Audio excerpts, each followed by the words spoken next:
Okay, next നമുക്കൊരു പ്രോബ്ലത്തിലേക്ക് പോകാം. ഇപ്പം നമ്മൾ ശ്രദ്ധിക്കേണ്ട ഒരു പ്രോബ്ലം ചെയ്യുന്നതിന് മുമ്പ് നിങ്ങൾ ആ ഷെഡ്യൂള്, അതുപോലെ statement of profit and loss അക്കൗണ്ടിൻ്റെ ഫോർമാറ്റ്, അതുപോലെ ബാലൻസ് ഷീറ്റിൻ്റെ ഫോർമാറ്റ് വളരെ വ്യക്തമായിട്ട് നിങ്ങൾ മനസ്സിലാക്കണം. എങ്കിൽ മാത്രമേ നമുക്ക് പ്രോബ്ലം ഈസി ആയിട്ട് ചെയ്യാൻ പറ്റുള്ളൂ. അതുപോലെ അതിൽ വരുന്ന ഓരോ ഐറ്റംസും എന്തൊക്കെയാണ് എന്നുള്ളതും അതിൽ ഓരോ ഐറ്റത്തിൻ്റെ എക്സ്പ്ലനേഷൻ നിങ്ങൾ വളരെ വ്യക്തമാക്കിയിട്ട് മനസ്സിലാക്കിയിരിക്കണം. ഒക്കെ നമ്മൾ കഴിഞ്ഞ ക്ലാസ്സുകളിൽ ഫിനാൻഷ്യൽ അക്കൗണ്ടിങ്ങിൽ പഠിച്ച trading and profit and loss അക്കൗണ്ടും അതുപോലെ ബാലൻസ് ഷീറ്റും മോഡൽ തന്നെയാണ്. അതിൽ ചെറിയൊരു മാറ്റമുള്ളൂ, വെർട്ടിക്കൽ ഫോമിലാണെന്നുള്ള ഒരു ചേഞ്ചസ് ഉള്ളൂ. അപ്പോൾ നിങ്ങൾക്ക് പെട്ടെന്ന് മനസ്സിലാവുമെന്ന് കരുതുന്നു. ഓക്കെ, നെക്സ്റ്റ് നമുക്ക് പ്രോബ്ലത്തിലേക്ക് പോകാം. The follow is the trial balance of Ram cement company limited on 31st March 2020. Ram limited എന്ന ഒരു കമ്പനിയുടെ ട്രയൽ ബാലൻസ് ആണ് താഴെ കൊടുത്തിട്ടുള്ളത്. 2020 ഒരു ട്രയൽ ബാലൻസ് എന്ന് പറഞ്ഞാൽ നമുക്കറിയാം എന്താണ്, അക്കൗണ്ടിങ്ങിൻ്റെ മാത്തമാറ്റിക്കൽ കാൽക്കുലേഷന് വേണ്ടിയിട്ട് അക്കൗണ്ടൻറ്റുകൾ പ്രിപ്പയർ ചെയ്യുന്ന ഒരു ലെഡ്ജറാണ് ട്രയൽ ബാലൻസ് എന്ന് പറഞ്ഞത്. അതിൽ ഡെബിറ്റ് സൈഡ് ഉണ്ടായിരിക്കും, ക്രെഡിറ്റ് സൈഡ് ഉണ്ടായിരിക്കും. ഡെബിറ്റ് സൈഡും ക്രെഡിറ്റ് സൈഡും എപ്പോഴും ഈക്വലായിരിക്കും. അപ്പോൾ എന്തെങ്കിലും ഡിഫറൻസ് ഉണ്ടെങ്കിൽ പെട്ടെന്ന് കണ്ടുപിടിക്കാൻ വേണ്ടിയിട്ടാണ് നമ്മൾ സാധാരണ ട്രയൽ ബാലൻസുകളെ അക്കൗണ്ടൻറ്റുമാർ കാൽക്കുലേറ്റ് ചെയ്യാറുള്ളത്. അപ്പോൾ നോക്കാം, 4 കോളാണുള്ളത്. ഒന്ന് ഡെബിറ്റ് സൈഡ്, ഡെബിറ്റ് ബാലൻസ്, പിന്നെ എമൗണ്ട്, ക്രെഡിറ്റ് ബാലൻസ്, എമൗണ്ട്. ഇപ്പോൾ ഡെബിറ്റ് ബാലൻസ് എന്ന് പറഞ്ഞാൽ എന്താ, അതായത് ഇപ്പോൾ എക്സാമ്പിളായിട്ട് പറഞ്ഞാൽ പർച്ചേസിൻ്റെ ഡെബിറ്റ് ബാലൻസ്. ഇപ്പോൾ ഒരു ദിവസം തന്നെ ഒരു ഷോപ്പിൽ അല്ലെങ്കിൽ ഒരു കമ്പനിയിൽ ഒരുപാട് പർച്ചേസ് ഉണ്ടാകും. ആ പർച്ചേസിൻ്റെ ടോട്ടലായിട്ടുള്ള ബാലൻസ് ആണ് debit balance of purchase account എന്ന് പറഞ്ഞത്.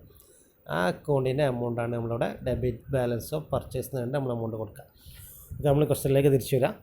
ഇപ്പോൾ ഡെബിറ്റ് സൈഡിൽ വരുന്ന ഐറ്റംസുകൾ first stock, purchase, wages, furniture and fittings, salaries, rent, sundry expenses, dividend paid, debtors, machinery, cash in hand, cash at bank, patent and trade mark. ഇപ്പോൾ debit balance ആയിട്ടുള്ള ഐറ്റംസുകളൊക്കെ നമുക്ക് എല്ലാവർക്കും വളരെ പരിചിതമായിട്ടുള്ള കോമൺ ആയിട്ടുള്ള കാര്യമാണ്. അപ്പോൾ അതെല്ലാവർക്കും സിമ്പിളായതുകൊണ്ട് അതിൻ്റെ ഒരു എക്സ്പ്ലനേഷൻ വേണ്ട എന്നാണ്. നമുക്ക് sales, profit and loss statement ബ്രാക്കറ്റിൽ കൊടുത്തിട്ട് 31/19 അതിൻ്റെ മീനിങ് കഴിഞ്ഞ വർഷത്തെ statement of profit and loss അക്കൗണ്ടിൻ്റെ എമൗണ്ട് എന്നുള്ളതാണ്. Share capital, sundry creditors, reserve fund, discount, receivable. ഇത്ര ഐറ്റംസുകളാണ് ക്രെഡിറ്റ് സൈഡിലുള്ളത്. അപ്പോൾ ഡെബിറ്റ് സൈഡിലും ക്രെഡിറ്റ് സൈഡിലും കോമൺ ആയിട്ട് വരുന്ന ഐറ്റംസുകൾ തന്നെയാണ്. അപ്പോൾ അതിൻ്റെ ഒരു എക്സ്പ്ലനേഷന് നമുക്കിവിടെ ആവശ്യമില്ല. പിന്നെ ഇത് രണ്ട് സൈഡിലും എമൗണ്ട് കൊടുത്തിട്ടുണ്ട്. എമൗണ്ടുകൾ ക്ലിയർ ആയിട്ട് നോക്കുക. ഇതിൻ്റെ ടോട്ടൽ എന്ന് പറഞ്ഞത് 5,30,030 both debit and credit side. Okay, ഇനി നെക്സ്റ്റ് നമുക്ക് ക്വസ്റ്റ്യൻ്റെ അഡ്ജസ്റ്റ്മെൻറ്റുകളിലേക്ക് നോക്കാം. അഡ്ജസ്റ്റ്മെൻറ്റ് കൊടുത്തിട്ടുണ്ട്. First adjustment, stock on 31st March 2020 was ₹82,000. നോക്കാം, എന്താണ് 31/3/2020 സ്റ്റോക്കിൻ്റെ വാല്യൂ 82,000 രൂപയാണ്. രണ്ടാമത് ഡിപ്രിസിയേറ്റ് ഫിക്സ്ഡ് അസറ്റ് അറ്റ് 1%. എല്ലാ ഫിക്സ്ഡ് അസറ്റുകളും 10% ഡിപ്രിസിയേഷൻ കാണണം. മൂന്നാമത്തെ, make provision for income tax at the rate of 50%. Income tax 50% നമ്മൾ കാൽക്കുലേറ്റ് ചെയ്യണം. Last one, patent and trade mark are amortised by 10%. അപ്പോൾ ഇതിൽ പാറ്റൻറ്റും ട്രേഡ് മാർക്കും 10% എന്ത് ചെയ്യുക, അമോർട്ടൈസേഷൻ കാണും. അമോർട്ടൈസേഷൻ എന്ന് പറഞ്ഞാൽ ഇൻടാഞ്ചിബിൾ അസറ്റിൻ്റെ മുകളിൽ കാണുന്ന തേയ്മാനത്തിൻ്റെ പറഞ്ഞ പേരാണ് അമോർട്ടൈസേഷൻ. ടാഞ്ചിബിൾ അസറ്റിന് മുകളിൽ കാണുന്നതാണ് നമ്മളെ ഡിപ്രിസിയേഷൻ എന്ന് പറഞ്ഞത്. അപ്പോൾ ഇതിൽ പുതുതായിട്ട് വന്നത് പ്രൊവിഷൻ്റെ കേസാണ്. ഇൻകം ടാക്സ് നമ്മൾ എപ്പോഴാണ് കൊടുക്കുക, സാധാരണ നമ്മൾ പ്രോഫിറ്റ് കിട്ടിയതിന് ശേഷം പ്രോഫിറ്റിൽ നിന്ന് എടുത്ത് കണ്ടാണ് നമ്മളിവിടെ ഇൻകം ടാക്സ് കൊടുക്കുക. അപ്പോൾ ഇവിടെ നമുക്ക് നെറ്റ് പ്രോഫിറ്റ് കാൽക്കുലേറ്റ് ചെയ്തതിന് ശേഷം അതിൻ്റെ 50% എടുത്തിട്ട് എന്ത് ചെയ്യണമെങ്കിൽ നമുക്ക് ഇൻകം ടാക്സ് കൊടുക്കേണ്ടി വരും. നോക്കാം, ക്വസ്റ്റ്യൻ നോക്കാം. Prepare statement of profit and loss for the year ended 31st March 2020 and the balance sheet as on that date in the prescribed form.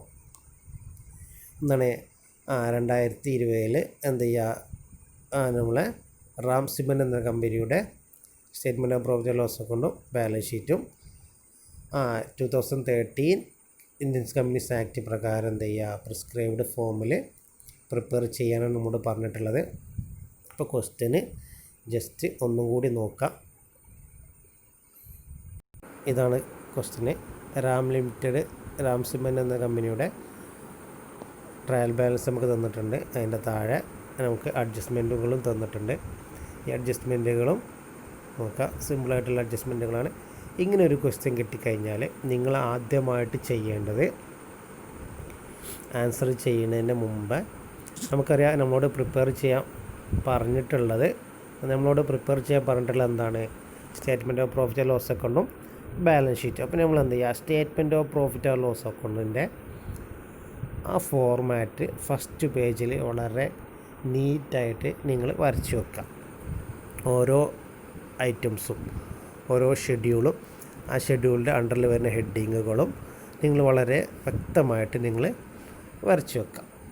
അതുപോലെ എന്ത് വരച്ച് വെക്കുക, നിങ്ങൾ ആ ബാലൻസ് ഷീറ്റിൻ്റെ ഫോർമാറ്റും നിങ്ങൾ വളരെ വ്യക്തമായിട്ട് ബാലൻസ് ഷീറ്റിൽ എക്വിറ്റി ആൻഡ് ലയബിലിറ്റീസ് അതുപോലെ അസറ്റ് എന്നുള്ളതിൽ വെർട്ടിക്കൽ ഫോമിൽ നിങ്ങൾ വളരെ വ്യക്തമായിട്ട് വരച്ച് വെക്കുക. ഇത്രയും വരച്ച് വെച്ച് കഴിഞ്ഞാൽ നിങ്ങൾ ഈ ക്വസ്റ്റ്യൻ്റെ പകുതി ഭാഗം 50% നിങ്ങൾ കംപ്ലീറ്റ് ആയി എന്ന് പറയാം.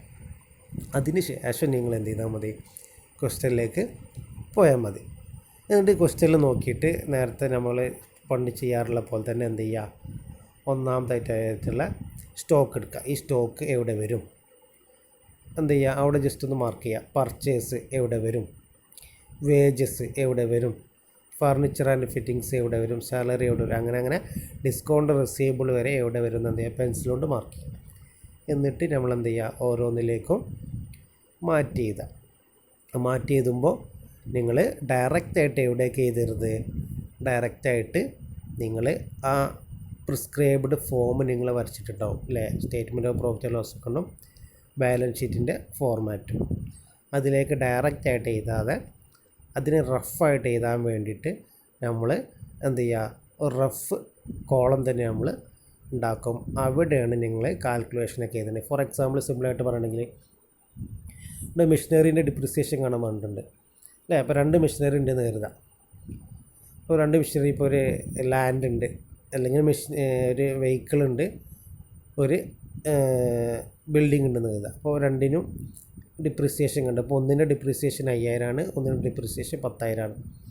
അപ്പോൾ നിങ്ങൾ എന്ത് ചെയ്തത്, ഡിപ്രിസിയേഷൻ മെഷീനറി നേരിട്ട് 5000, ഡിപ്രിസിയേഷൻ ബിൽഡിംഗ് എന്ന് എഴുതിയിട്ട് നിങ്ങൾ 10000 എന്ന് എവിടെ എഴുതിയത്, statement of profit and loss അക്കൗണ്ടിൽ എഴുതരുത്. അവിടെ നിങ്ങൾ കാൽക്കുലേഷനും നടത്തരുത്. നിങ്ങൾ എഴുതേണ്ടത് statement of profit and loss അക്കൗണ്ടിൽ അവിടെ എന്ത് ചെയ്യുക, ടോട്ടലായിട്ടില്ല 5000 10000 കൂട്ടിയിട്ട് 15000 എന്നുള്ള ഫൈനൽ ഫിഗേഴ്സ് അല്ലെങ്കിൽ നെറ്റ് ഫിഗേഴ്സ് മാത്രമേ എഴുതാൻ പാടുള്ളൂ. അപ്പോൾ ഇതിൻ്റെ കാൽക്കുലേഷൻ നമ്മൾ ചെയ്യാൻ വേണ്ടിയിട്ട് റഫായിട്ടുള്ള ഒരു പേജ് ഉണ്ടാകും. ആ പേജിൽ എഴുതിയിട്ട് അതിൻ്റെ ഫൈനൽ റിസൾട്ട് മാത്രമേ നിങ്ങൾ എന്ത് ചെയ്യാൻ പാടുള്ളൂ, ഈ പ്രിസ്ക്രൈബ്ഡ് ഫോമിൽ എഴുതാൻ പാടുള്ളൂ. ഓക്കെ. പിന്നെ നമ്മൾ ക്വസ്റ്റ്യനിലേക്ക് ഡയറക്റ്റായിട്ട് വരികയാണ്. ക്വസ്റ്റ്യൻ നോക്കുക. ആദ്യം statement of profit and loss അക്കൗണ്ടിൻ്റെ ഫോർമാറ്റാണിത്. ഇതിൽ ഞാൻ ആൻസർ ചെയ്തിട്ടുണ്ട്, എമൗണ്ട് വരെ ചെയ്തിട്ടുണ്ട്. നിങ്ങളിങ്ങനെ ഒരു ക്വസ്റ്റ്യൻ കിട്ടിക്കഴിഞ്ഞാൽ ആദ്യം 5 കോളം വരയ്ക്കുക. ഫസ്റ്റ് ഷെഡ്യൂള്, രണ്ടാമത്തെ പർട്ടിക്കുലേഴ്സ്, മൂന്നാമത്തെ not number, fourth one year ending ബ്രാക്കറ്റിൽ 31/3/2020 നമ്മൾ ക്വസ്റ്റ്യനിൽ ഇയർ എൻഡിങ് നെക്സ്റ്റ് 31/3/2019. അതിന് നമ്മൾ കറണ്ട് ഇയർ എന്നും പ്രീവിയസ് ഇയർ എന്നും പറയും. കറണ്ട് ഇയർ 2020 ആണ്, പ്രീവിയസ് ഇയർ 2019 ആണ്. എന്നിട്ട് ഞാൻ നേരത്തെ പറഞ്ഞ പോലെ നിങ്ങൾ എഴുതേണ്ടത് 1 എന്ന് എഴുതിയതിന് ശേഷം റവന്യൂ ഫ്രം ഓപ്പറേഷൻ എഴുതുക, 2 എന്ന് എഴുതിയതിന് ശേഷം അതർ ഇൻകം എഴുതുക, 3 എന്ന് എഴുതിയതിന് ശേഷം ടോട്ടൽ ഇൻകം എഴുതുക, ബ്രാക്കറ്റിൽ 1+2 എന്ന് എഴുതുക, ദെൻ 4 എന്ന് എഴുതിയതിന് ശേഷം എക്സ്പ്രസ് എന്ന് എഴുതുക. അവിടെ കുറച്ച് താഴ്ന്നു പോയിട്ടുണ്ട്, അലൈൻമെൻറ്റിൽ വ്യത്യാസമുണ്ട്. ദെൻ അതിൻ്റെ ശേഷം പർച്ചേസ് എന്ന് എഴുതുക, change in inventories of finished goods എന്ന് എഴുതുക, പിന്നെ ക്ലോസ് സ്റ്റോക്ക് ഓബ്ലിക് സ്റ്റോക്ക് എന്ന് എഴുതുക, എംപ്ലോയീസ് ബെനിഫിറ്റ് എക്സ്പ്രസ് എന്ന് എഴുതുക, ഡിപ്രിസിയേഷൻ ആൻഡ് അമോർട്ടൈസേഷൻ എക്സ്പ്രസ് എഴുതുക, അതർ എക്സ്പ്രസ് എന്ന് എഴുതുക, 5 ടോട്ടൽ എക്സ്പ്രസ് എന്ന് എഴുതുക, 6 പ്രോഫിറ്റ് ബിഫോർ ടാക്സ് എന്ന് എഴുതുക, 7 എന്ത് ചെയ്യുക പ്രോഫിറ്റ് ആഫ്റ്റർ ടാക്സ് എന്നുള്ളതും നിങ്ങൾ എഴുതുക. ഇത്ര എമൗണ്ടുകളൊന്നും എഴുതണ്ട.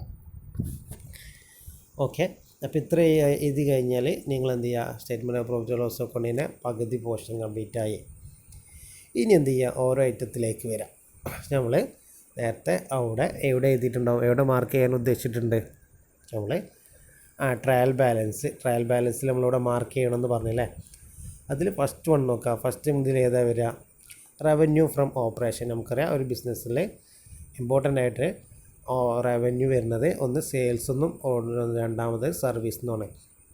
ഇത് സ്റ്റേറ്റ്മെൻറ്റ് ഓഫ് പ്രോഫിറ്റ് ലോസ് അക്കൗണ്ടിൽ ഉള്ള പോർഷൻ്റെ ഫോർമാറ്റ്, ആ format statement of profit loss അക്കൗണ്ടിൻ്റെ ഫോർമാറ്റിനെ പറ്റി ഡീറ്റെയിൽസ് ആയിട്ട് ഞാൻ കഴിഞ്ഞ ക്ലാസ്സിൽ എക്സ്പ്ലെയിൻ ചെയ്തിട്ടുണ്ടായിരുന്നു. അപ്പോൾ അതിൽ നോക്കുക, അതിൻ്റെ എക്സ്പ്ലനേഷൻ എന്ന് പറഞ്ഞിട്ട് തന്നെ കൊടുത്തിട്ടുണ്ടായിരുന്നു.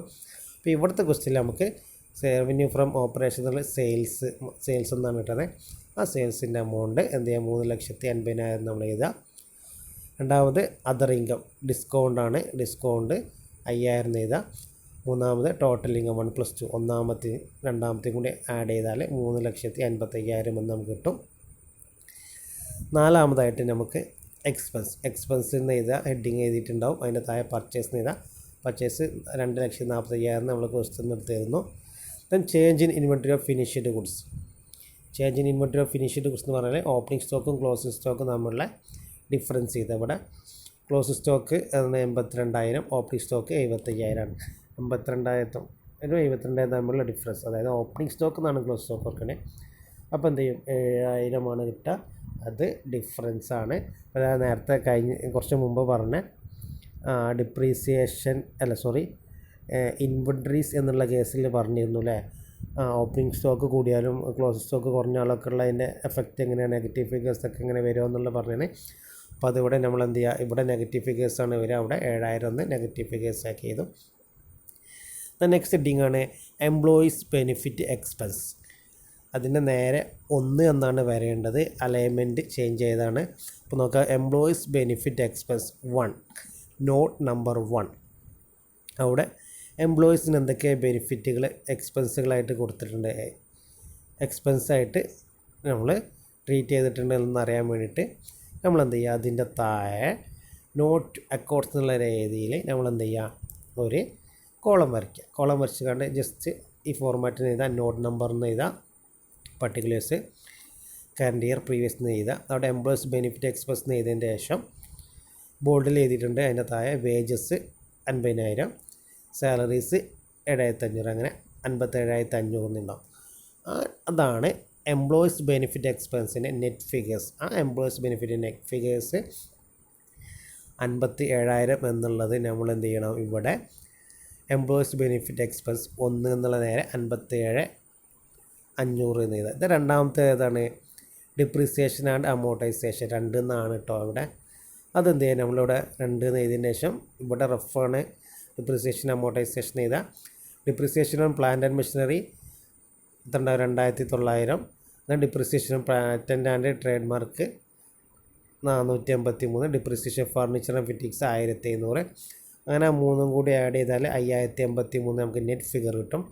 അതെന്ത് ചെയ്യാം, നമ്മളിവിടെ എഴുതുക, ഡിപ്രീസിയേഷൻ ആൻഡ് അമോർട്ടൈസേഷൻ 2, 5,083 എന്ന് എഴുതാം.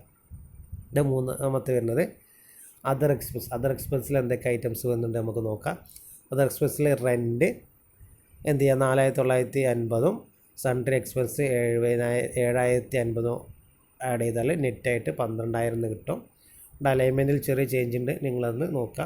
12,000 കിട്ടും. ആ 12,000 നമ്മൾ എന്ത് ചെയ്താൽ ഇവിടെ ചെയ്താൽ ഡിപ്രിസിയേഷൻ ആൻഡ് അതർ എക്സ്പെൻസ് 12,000.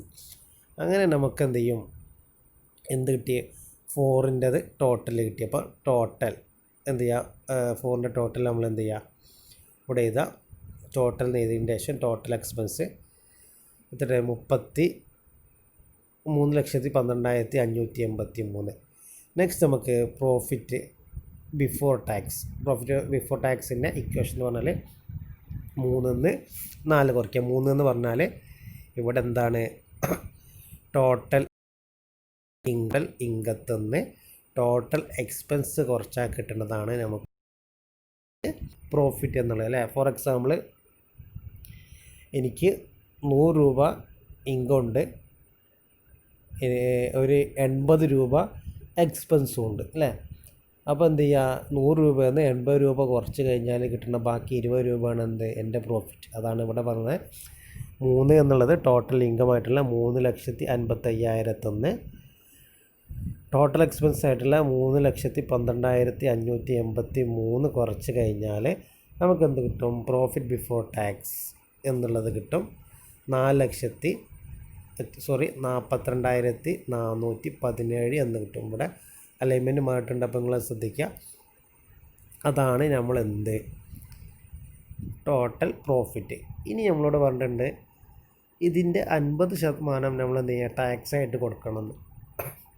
അപ്പോൾ നെക്സ്റ്റ് ചെയ്ത tax expense profit after tax 4,42,417 എന്ത് ചെയ്യുക, അതിൽ നിന്ന് എന്ത് ചെയ്യുക 50% 21,250 രൂപ പ്രോഫിറ്റും 21,250 രൂപ എന്ത് ചെയ്യുക നമുക്ക് ടാക്സ് ആയിട്ട് നമുക്ക് കൊടുക്കുക. അപ്പോൾ ഇതാണ് നമ്മളെ എന്ത് statement of profit and loss account എന്ന് പറയുന്നത്. അപ്പോൾ എല്ലാവർക്കും മനസ്സിലായിട്ടുണ്ടാവുമെന്ന് കരുതുന്നു. ഡൗട്ട് ഉണ്ടെങ്കിൽ പേഴ്സണലായിട്ട് ചോദിക്കുക.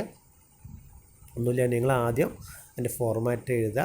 ഫോർമാറ്റ് ചെയ്തതിന് ശേഷം അതിൽ എന്തൊക്കെ ഐറ്റംസ് വരുമെന്ന് എഴുതണം. എന്നിട്ട് അതിന് റഫായിട്ട് നിങ്ങൾ താഴെ കോളം വരച്ചിട്ട് എന്ത് ചെയ്യുക, അതിൻ്റെ കാൽക്കുലേഷൻ എഴുതുക. കാൽക്കുലേഷൻ ചെയ്തിട്ട് ഫൈനൽ കിട്ടുന്ന എമൗണ്ട് നെറ്റ് ഫിഗേഴ്സ് നിങ്ങൾ എന്ത് ചെയ്യുക, ഈ കോളത്തിൽ എഴുതാം. നെക്സ്റ്റ് നമുക്ക് പ്രിപ്പയർ ചെയ്യാനുള്ള ബാലൻസ് ഷീറ്റാണ്. ബാലൻസ് ഷീറ്റിൻ്റെ ഫോർമാറ്റ് നമ്മൾക്ക് അറിയാം. ഓൾറെഡി നമ്മൾ കഴിഞ്ഞ ക്ലാസ്സിലൊക്കെ നമ്മൾ കഴിഞ്ഞ ക്ലാസ്സിൽ നോക്കിയതാണ്. വെർട്ടിക്കൽ ഫോമിലാണ് വേണ്ടത്. Particulars, not number, year ending, current year, അതുപോലെ പ്രീവിയസ് ഇയർ. ഇവിടെ ഇയർ എൻഡിങ് 31/3/2020, പ്രീവിയസ് ഇയർ 31/3/2019. അതിൽ വെർട്ടിക്കൽ ഫോമിൽ നിങ്ങൾ എന്ത് ചെയ്യുക, എഴുതുക ഇക്വിറ്റി ആൻഡ് ലയബിലിറ്റീസ് എന്ന് എഴുതുക. അതിൻ്റെ താഴെ ഇക്വിറ്റി ഇക്വിറ്റി എന്ന് എഴുതുക. അതിൽ വരുന്ന ഐറ്റംസുകൾ ഏതാണെന്ന് എഴുതുക. ദെൻ അതിൽ 2 ലയബിലിറ്റീസ്, അതിൽ വരുന്നത് നോൺ കറന്റ് ലയബിലിറ്റീസും എഴുതുക. പിന്നെ ടോട്ടൽ ഇക്വിറ്റി ആൻഡ് ലയബിലിറ്റീസ് എന്ന് എഴുതുക. ദെൻ അതോടുകൂടി ഇക്വിറ്റി ആൻഡ് ലയബിലിറ്റീസ് എന്നുള്ള ഒരു പോർഷൻ തീർന്നു. വെർട്ടിക്കൽ ഫോമിൻ്റെ ആ പോർഷൻ തീർന്നു. ദെൻ അസറ്റ് എന്ന് എഴുതുക. അസറ്റിൽ നോൺ കറണ്ട് അസറ്റും കറണ്ട് അസറ്റും ഉണ്ടാവും. ഏതൊക്കെയെന്ന് എഴുതുക. അതിനെ ടോട്ടൽ അസറ്റ് എന്ന് എഴുതുക. അപ്പോൾ ഇവിടെ ടോട്ടൽ ഇക്വിറ്റി ആൻഡ് ലയബിലിറ്റീസും ടോട്ടൽ അസറ്റ്സും നമുക്ക് എന്തായിരിക്കും, ഈക്വലായിട്ടായിരിക്കും കിട്ടുക. അങ്ങനെ ഈക്വലായി കിട്ടിയാൽ അതിനെ എന്ത് പറയും, നമ്മൾ ടാലി ആയി എന്ന് പറയും. അങ്ങനെ ടാലി ആയി കഴിഞ്ഞാൽ നമ്മളെ കാൽക്കുലേഷന് കറക്റ്റായിരിക്കും. അപ്പോൾ നിങ്ങൾ ഒന്നും അറിയാത്തവരെന്ത് ചെയ്യുക, അറ്റ്ലീസ്റ്റ് ഇതിൻ്റെ ഫോർമാറ്റെങ്കിലും ഹേർട്ടാക്കിയിട്ട് വെക്കുക. ഇനി നമുക്ക് നെക്സ്റ്റ് നോക്കുക. ഇവിടെ first one equity and liabilities എന്നുള്ളത്. ഇക്വിറ്റി ആൻഡ് ലയബിലിറ്റീസിൽ ഫസ്റ്റ് വണ്ണ് ഇക്വിറ്റി. ഫസ്റ്റ് ഇക്വിറ്റിയിൽ സബ്ബായിട്ട് ഇക്വിറ്റി ഷെയർ ക്യാപിറ്റൽ അല്ലെ. ഇക്വിറ്റി ഷെയർ ക്യാപിറ്റൽ അവിടെ നമ്മൾ 4 എന്ന് കൊടുത്തിട്ടുണ്ട് നോട്ട് നമ്പർ. അപ്പോൾ എന്ത് ചെയ്യുക, ഇക്വിറ്റി ഷെയർ ക്യാപിറ്റലിൻ്റെ 4 നമുക്ക് നോക്കാം. ഇക്വിറ്റി ഷെയർ ക്യാപിറ്റൽ 1 lakh ആണ് അല്ലേ. അപ്പോൾ എന്ത് ചെയ്യുക, 1 lakh എന്ന് എഴുതി. Then other equity, reserve and surplus. Other ഇക്വിറ്റിയിൽ നമ്മൾ കുറച്ച് കാര്യങ്ങൾ ശ്രദ്ധിക്കേണ്ടതുണ്ട്. റിസർവ് ആൻഡ് സർപ്ലസ് ആണ് നമ്മൾ അതർ ഇക്വിറ്റിയിൽ വരുന്നത്. റിസർവ് ഏതൊക്കെ രീതിയിലുള്ള റിസർവ് ഉണ്ട് നോക്കാം. നമുക്കറിയാം നമ്മളെ ട്രയൽ ബാലൻസിൽ കൊടുത്തിരുന്ന കഴിഞ്ഞ വർഷത്തെ പ്രോഫിറ്റ് ഉണ്ടായിരുന്നു. ആ പ്രോഫിറ്റ് എന്ത് ചെയ്യുക, 1/4/2019 15,030 രൂപ. Then profit for the year എന്ന് നമ്മൾ statement of profit and loss കൊണ്ട് പ്രിപ്പയർ ചെയ്ത് കഴിഞ്ഞതിന് ശേഷം നമുക്ക് കിട്ടിയ പ്രോഫിറ്റ് 21,208 രൂപയാണ്. അത് നമ്മൾ കൂട്ടിയാൽ നമുക്ക് 36,238 എന്ന് കിട്ടും. അതിന് എന്ത് ചെയ്യുക, നമ്മൾ ഡിവിഡൻഡ് പെയ്ഡ് എന്ന് പറഞ്ഞിട്ടുണ്ടായിരുന്നു. ആ ഡിവിഡൻഡ് 9,000 രൂപ കുറച്ച് കഴിഞ്ഞാൽ നമുക്ക് എന്ത് കിട്ടും, 25,238 എന്നുള്ളത് നമുക്ക് കിട്ടും. അങ്ങനെ അതും റിസർവ് ഫണ്ടും കൂടി കൂട്ടിക്കഴിഞ്ഞാൽ 42,738 കിട്ടും. അപ്പോൾ ഒന്നുകൂടി പറയാം, റിസർവ് 15,500 ആണ് ക്വസ്റ്റ്യനിൽ തന്നിട്ടുണ്ട്. കഴിഞ്ഞ വർഷത്തെ പ്രോഫിറ്റ് 15,030 ഈ വർഷത്തെ പ്രോഫിറ്റ് 21,208 കൂടി കൂട്ടിക്കഴിഞ്ഞാൽ 36,238 കിട്ടും. അതിന് ഡിവിഡൻഡ് കുറച്ചാൽ 9,000 കുറച്ചാൽ 25,238 കിട്ടും. ഓക്കെ, അപ്പോൾ റിസർവും ഈ എമൗണ്ട് കൂടി കിട്ടിയാൽ 42,738 എന്ന് കിട്ടും. ആ എമൗണ്ട് നമ്മൾ എന്ത് ചെയ്യുക, ഇവിടെ other equity reserve and surplus 5-ൻ്റെ നേരെ 42,738 എന്ന് കിട്ടും. Then liabilities, non current liabilities ഇല്ല. നെക്സ്റ്റ് ഫിനാൻഷ്യൽ ലാബിലിറ്റീസ് അല്ലേ, അതിൻ്റെ ശേഷം നമ്മൾ ട്രേഡ് ക്രെഡിറ്റേഴ്സ് നോക്കുക. ട്രേഡ് ക്രെഡിറ്റേഴ്സ് നമ്മൾ നമ്പർ 6 ഇട്ടിട്ടുണ്ട്. പ്രൊവിഷൻ 21,000